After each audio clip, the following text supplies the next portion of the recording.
o bloco abaixo move-se no sentido indicado. Não há atrito.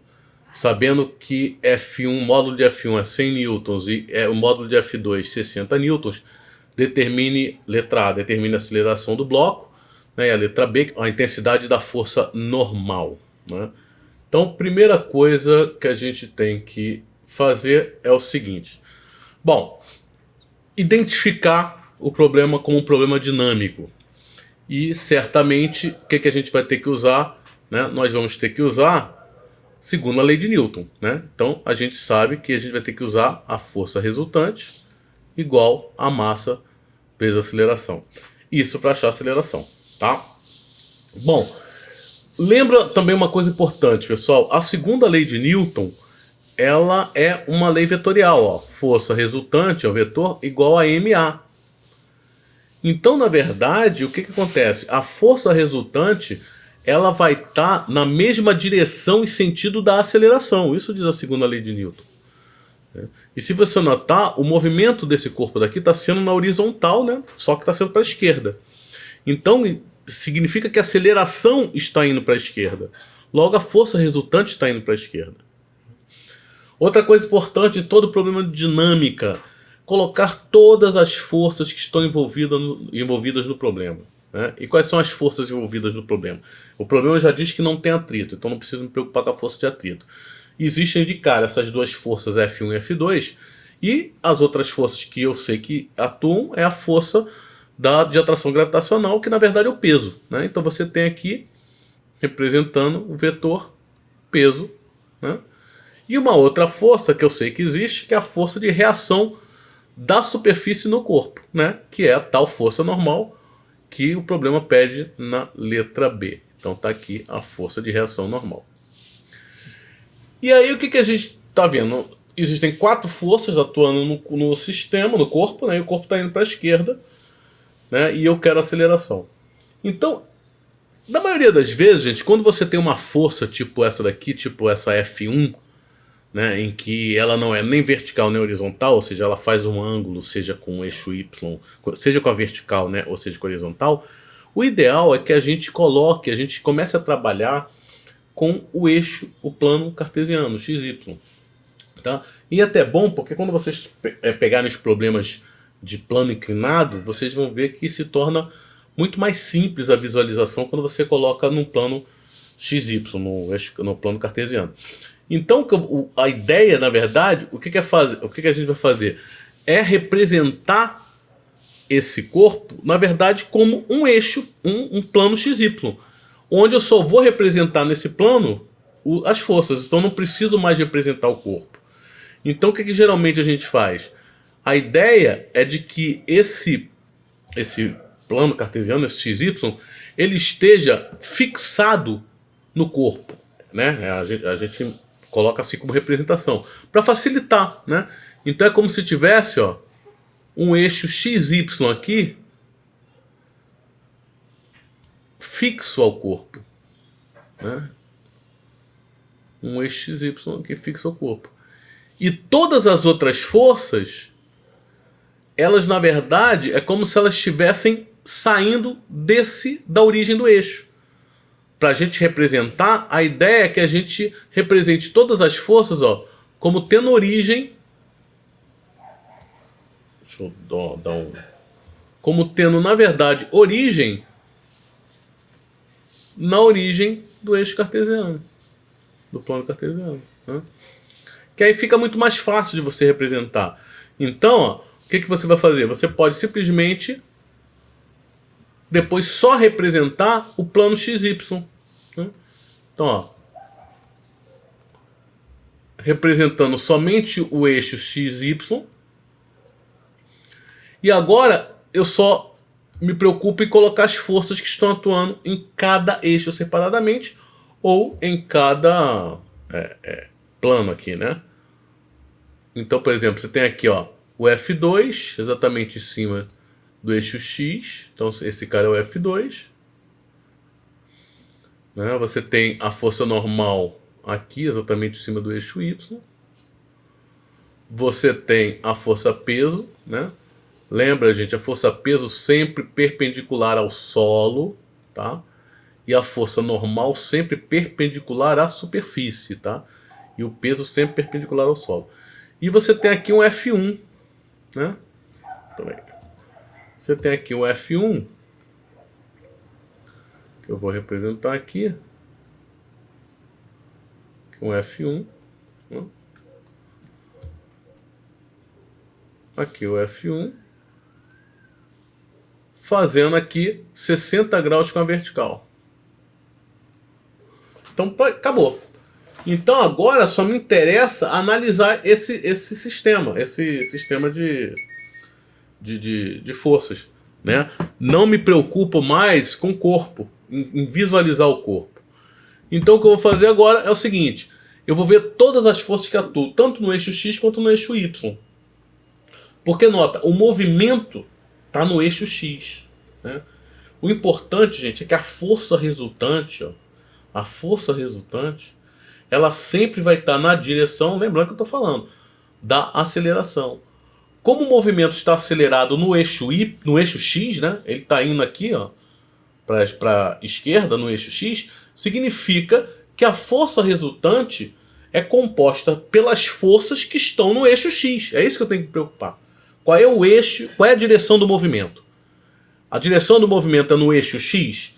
Então, quando eu for compor a força resultante, vão ser só as forças que estão no eixo X. Ah, o movimento é no eixo Y, então eu vou compor a força resultante somente com as forças que estão no eixo Y, e assim por diante. Então, o que eu posso fazer? Quais são as forças que estão no eixo X aqui? F2 e F1, que? F1 as decomposições.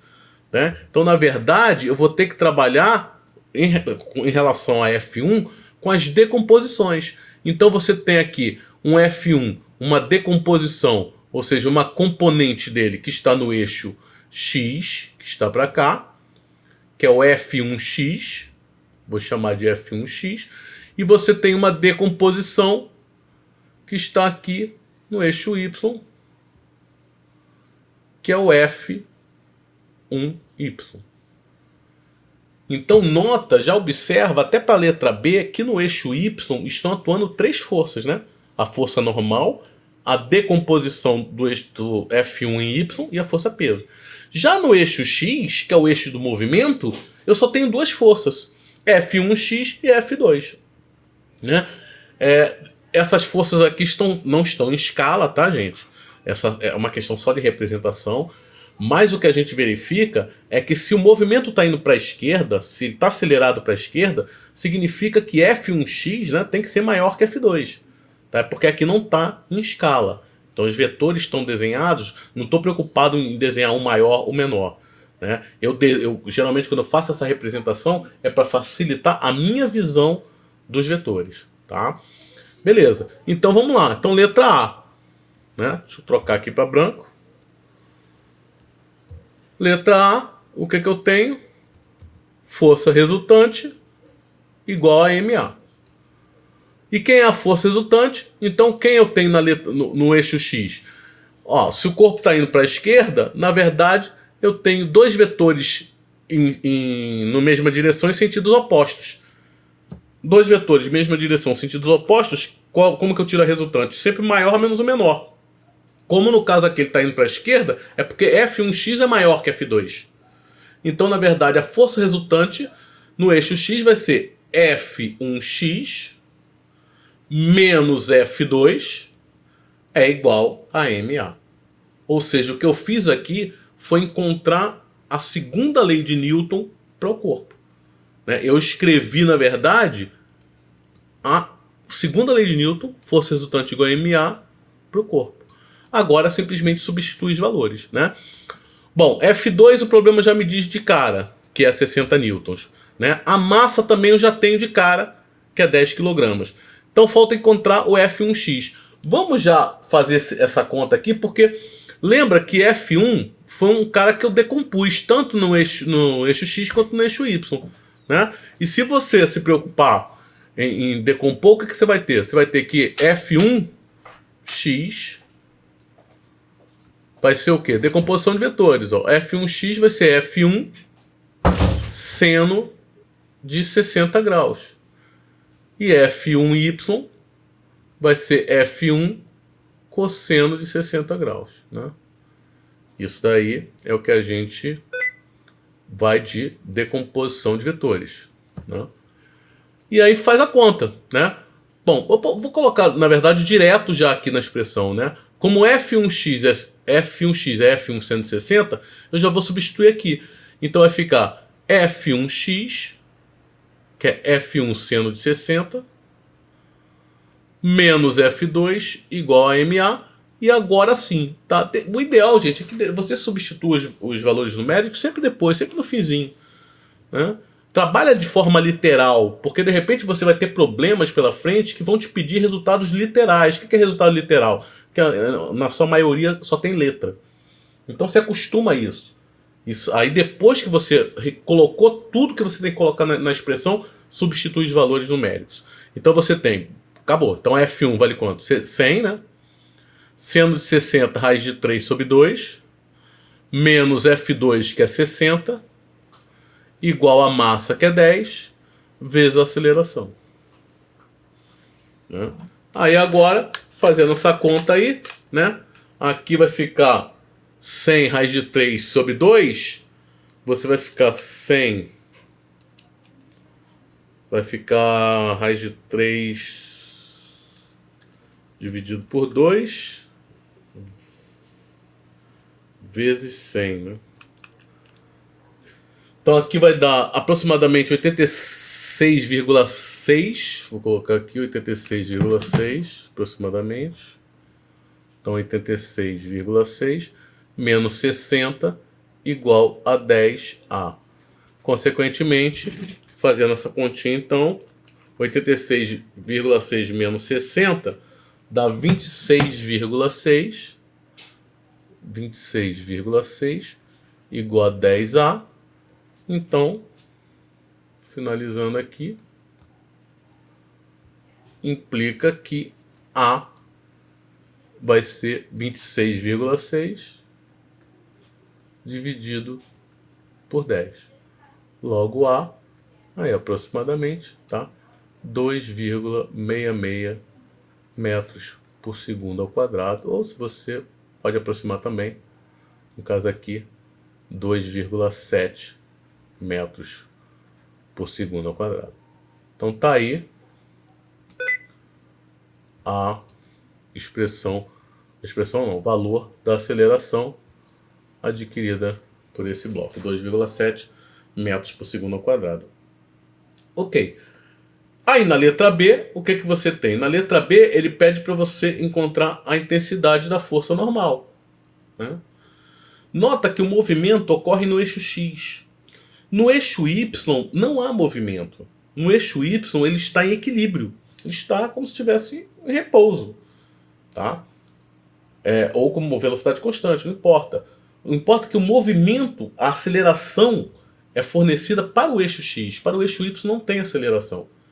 Então significa que a força resultante no eixo Y é zero.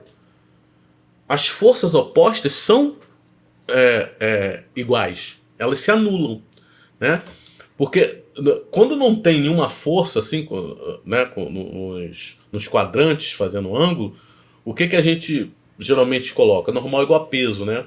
Lembra que normal é igual a peso porque, na verdade, é a reação da superfície no corpo, né? Lembrando, enfatizando, né, mais uma vez, normal não é a reação do peso, tá, gente? Normal é a reação da superfície no corpo. E que, se só tiver o corpo lá apoiado, vai ser igual ao peso por uma questão de equilíbrio. Se igualou e aí anulou. Mas não é porque é ação e reação. Até porque, nesse problema, a gente vê realmente que a normal não é igual ao peso, né? Porque se você notar, ó, as forças que atuam no eixo Y é normal, F1 e Y e peso. Então, na verdade, elas estão se anulando. Porque o movimento, né, a aceleração ocorre no eixo X. Então, o que você tem? Ó, normal e F1 e Y são vetores apontando para o mesmo sentido. E peso no sentido oposto. Então, na verdade, o que você tem aí, se você for fazer o cálculo, vai ser o quê? Normal mais F1y é igual ao peso. Está anulando o peso, né? Bom, de cara, o peso, né? Só para um adendo aqui. A gente já poderia fazer até de cabeça, mas a gente sabe que peso é massa vezes gravidade, né? E como a massa é 10, eu sei, e usando a gravidade da Terra como 10, aproximando, então você tem que o peso, né, vai ser 100 newtons. Então tá aí o peso do corpo. Agora é só a gente substituir aqui. E já colocaram aqui o valor do F1Y, que a gente já decompôs aqui. Então, na verdade, essa expressão ficaria normal mais F1Y, né, que seria F1 cosseno de 60, é igual ao peso. Eu fiz aqui a conta do lado, mas eu já poderia abrir aqui, né? A fazer tudo literalmente. O peso é massa vezes gravidade. E aí a gente poderia trabalhar direto aqui. Não precisava calcular do lado. Então vamos lá. Normal mais F1, que é 100. Cosseno de 60, que é meio. É igual a massa, que é 10. Vezes a gravidade, que é 10. Então você tem aqui normal mais 50 é igual a 100. Logo, normal vai ser 100 menos 50. Logo, normal é igual a 50 newtons. Então você vê realmente, né, um exemplo clássico aí, claro, que o peso não é a reação da normal, porque se fosse seria sempre igual. Ou a normal não é a reação do peso. Então você tem aí, letra A e letra B, o problema solucionado. Beleza, senhores?